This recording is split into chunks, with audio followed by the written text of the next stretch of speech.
ખેડાના નડિયાદ મહાનગરપાલિકાના બન્યા બાદ શહેરના વિકાસને લઈને લોકોમાં મોટી આશા જાગી હતી. જોકે નવી રચાયેલી બોડીની પ્રથમ સ્ટેન્ડિંગ કમિટીની બેઠકનો એજન્ડા જ હવે વિવાદનું કેન્દ્ર બન્યો છે. આરોપ છે કે સામાન્ય રીતે સ્ટેન્ડિંગ કમિટી દ્વારા લેવાતા મહત્વના અને કરોડો રૂપિયાના વિકાસના કામોના નિર્ણય તથા મંજૂરીની સત્તા કમિશનરને સોંપી દેવામાં આવી છે, જેના કારણે ચૂંટાયેલા પ્રતિનિધિઓની ભૂમિકા માત્ર ઔપચારિક બની રહી હોવાનું વિરોધીઓનું કહેવું છે. નિયમ મુજબ નીતિગત નિર્ણયો ચૂંટાયેલી પાંખો લેવાના હોય છે, જ્યારે વહીવટી તંત્ર તેની અમલવારી કરે છે, પરંતુ અહીં સત્તા કમિશનરને સોંપાતા ચૂંટાયેલી પાંખ રબર સ્ટેમ્પ બની રહી હોવાના આક્ષેપ થઈ રહ્યા છે. પશ્ચિમ નાગરિક સમિતિ અને આમ આદમી પાર્ટીના કાર્યકર નરેન્દ્ર નકુમે સત્તાધારી પક્ષ પર આકરા પ્રહાર કરતા નિર્ણય સામે પ્રશ્નો ઉઠાવ્યા છે. સમગ્ર મામલે હવે રાજકીય ચર્ચા તેજ બની છે, ત્યારે મહાનગરપાલિકા તરફથી સુસ્પષ્ટતા કરવામાં આવે છે તેના પર સૌની નજર છે. હું એડવોકેટ નરેન્દ્રભાઈ નકુમ નડિયાદ મહાનગર નાગરિક સમિતિનો પ્રમુખ છું. નડિયાદમાં વિવિધ પ્રકારના સામાજિક કાર્યો કરું છું અને નાગરિકોના પ્રશ્નો હોય એ અમે સરકારશ્રીમાં જે તે અધિકારી પદાધિકારીને રજૂઆત કરતા હોઈએ છીએ. હવે મૂળ આજે આ ઇન્ટરવ્યૂ આપવાનો કારણ એ છે કે લગભગ 1.5 વર્ષ થઈ ગયું મહાનગરપાલિકા નડિયાદ બની ગઈ છે. અગાઉ તો આણંદને જાહેર કરેલી અને નડિયાદને અવગણવામાં આવેલું અને મહાનગરપાલિકા જાહેર જ નહોતી થઈ. પણ પછી સરકારશ્રીને એમ જ્ઞાન લાદ્યું કે નડિયાદને પણ બનાવવા જેવી છે, એટલે નડિયાદને પણ મહાનગરપાલિકા વિધાનસભા ચાલુ હતી એટલે જાહેર કરી, જેનો આપણને આનંદ છે. સરકારશ્રીનો આભાર માનીએ છીએ. પણ આટલો સમય થવા છતાં નડિયાદની પ્રજાએ 52માંથી 51 કોર્પોરેટરો ચૂંટ્યા, એનો અર્થ ખોબલે ને ખોબલે વોટ આપ્યા છે. તો જ્યારે આવી જંગી બહુમતીથી નાગરિકોએ એમને ચૂંટ્યા હોય ત્યારે એમણે નાગરિકોના પ્રશ્નો હલ કરવા માટે પણ તૈયારી બતાવવી પડે. મને કહેતા બહુ દુઃખ થાય છે કે 1.5 વર્ષ થઈ ગયું હોવા છતાં મેયર, ડેપ્યુટી મેયર, સ્ટેન્ડિંગ કમિટીની ચૂંટણી થઈ હોવા છતાં હજુ કોઈ પણ પ્રકારનું કામ મેયર કે સ્ટેન્ડિંગ કમિટીએ હાથ પર લીધું નથી. ફક્ત સ્ટેન્ડિંગ કમિટીની રચના જ થઈ છે, બીજી કોઈ કમિટીઓ કે બીજા કોઈ ચેરમેનો પણ મૂકવામાં આવ્યા નથી. એક સ્ટેન્ડિંગ કમિટીની મિટિંગ મળી, એમાં કંઈક 2 કામો લીધેલા. એ 2 કામો પણ સ્ટેન્ડિંગ કમિટીએ પોતે નહીં કરવાના, પણ એની તમામ સત્તા કમિશનરને આપવામાં આવી. તો હું સમજુ છું ત્યાં સુધી અગાઉ નગરપાલિકા હતી ત્યારે પણ જે ચૂંટાયેલા સભ્યો હતા એ રબર સ્ટેમ્પ જ હતા.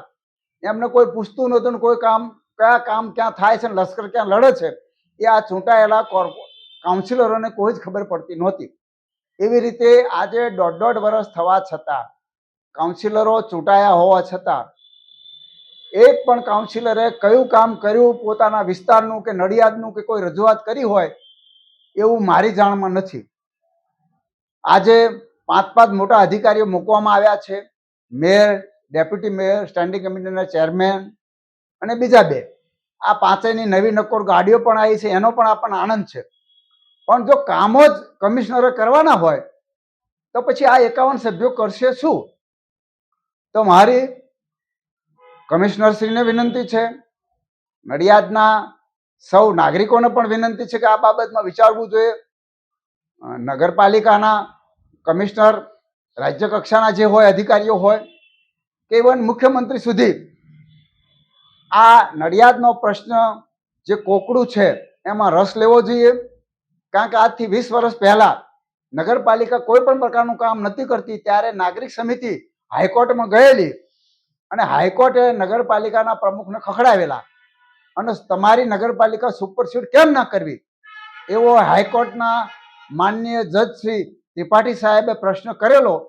ત્યારે નગરપાલિકાના અધિકારીઓ પદાધિકારીઓને જવાબ આપવો ભારે પડેલો અને એ સમયમાં નગરપાલિકા હવે સારા કામ કરશે અને એ સંજોગોમાં નગરપાલિકાનું સુપરસીડ થતી બચાવાય.